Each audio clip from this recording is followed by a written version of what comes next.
Mi nombre es Edgar Cepeda Rodríguez y hoy les voy a hablar sobre la jerarquía en la nobleza, el papel que desempeñaban, así como algunos ejemplos distinguidos que tuvieron dicho papel que tras ser reconocidos como personas distinguidas, se les asignaba un título nobiliario. Primero que nada, tenemos que entender el significado de la palabra noble y cómo se ganaban sus títulos. Noble, de la palabra latina nobilis, es derivado del verbo nesco, que significa conocido, notorio, y ya sea en personas es por su calidad de sangre.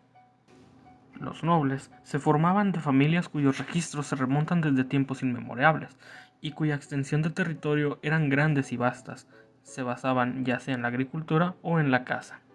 Inclusive, el rey podía otorgar títulos a aquellos caballeros que acumulaban logros, así adquiriendo el título de noble, asemejándose al sistema de gobierno meritocrático, similar al aplicado en Francia antiguo o al chino. Para empezar, debemos tener en cuenta que en muchas ocasiones estos títulos son pasados de padres a hijos o por reconocimiento del mismo rey.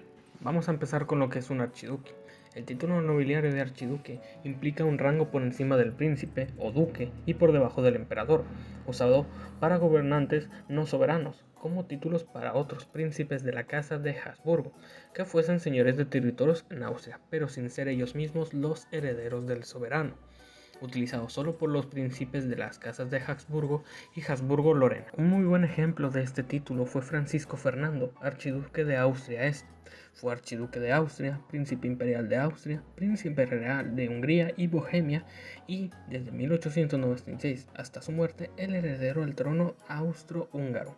La importancia de su rango se demuestra en que tras la muerte de este archiduque fue el detonante de la Primera Guerra Mundial, aunque no necesariamente fue la causa principal. Un peldaño por debajo de lo que es el archiduque era el título de duque. Suele ser otorgado por el rey a hijos de la realeza y que no pueden ostentar el reinado, como es el caso del príncipe heredero. Un duque era durante la Edad Media un individuo o cargo de una determinada región o territorio, superior a cualquier señor feudal, conde o caballero, pero inferior al rey o monarca que agrupara bajo su poder a esa región y otras. Un destacado duque fue Francisco Fernández de Córdoba, conocido como el Abad de Ruth. Fue un destacado humanista español del Siglo de Oro, amigo y paisano de Luis de Góngora. Se ilustró como acérrimo defensor del poeta y de su gran poema de la soledad. Continuando con la jerarquía, siguen los marques. Los orígenes de este título se muestran como los propietarios de territorios en las fronteras del reino y que se encargaban de la defensa en las fronteras y la administración del territorio. Tenían como función asegurar la protección de la servidumbre y manejar los oficios que había en la corte. El marqués como tal era superior al conde pero inferior al duque.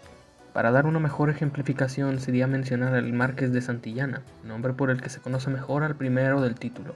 Íñigo López de Mendoza y de la Vega era el primer Marqués de Santillana, el primer conde del Real de Manzanares, el onceavo señor de Mendoza, tercer señor de Gita y tercer señor de Buitrago, que además fue un militar y poeta español del Prerrenacimiento, tío del también poeta Gómez Manrique y emparentado también con los poetas Jorge Manrique.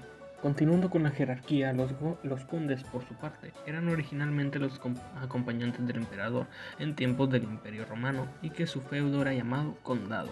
Este reconocimiento suele llevar parejo un determinado tratamiento asociado al mismo, pero actualmente no concede ningún tipo de privilegios, como antaño que recibían tierras o exenciones de impuestos, entre otras gracias. Alguien que podemos destacar como conde es Claude Henry de Rouvroy, conde de Saint-Simon, pensador en plena Revolución Industrial Francesa y proceso de suplantar a la sociedad del antiguo régimen.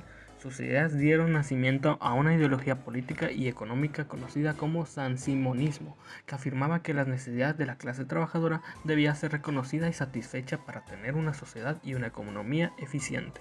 Para alcanzar esa sociedad que acabara con la anarquía capitalista, proponía la constitución de un nuevo Estado dirigido por los científicos y por los industriales que sustituirían a los ociosos, curas, nobles y explotadores. Los vizcondes eran los institutos de los anteriores condes, administrando el territorio así como las obligaciones del mismo durante su ausencia. Eran más inferiores a los condes pero superiores a los varones. Continuando con la jerarquía, los varones, las personas que no formaban parte de la familia real, podían aspirar a un título nobiliario, siempre y cuando se hayan ganado la gracia del rey. Este título es de varón o baronesa en el caso femenino.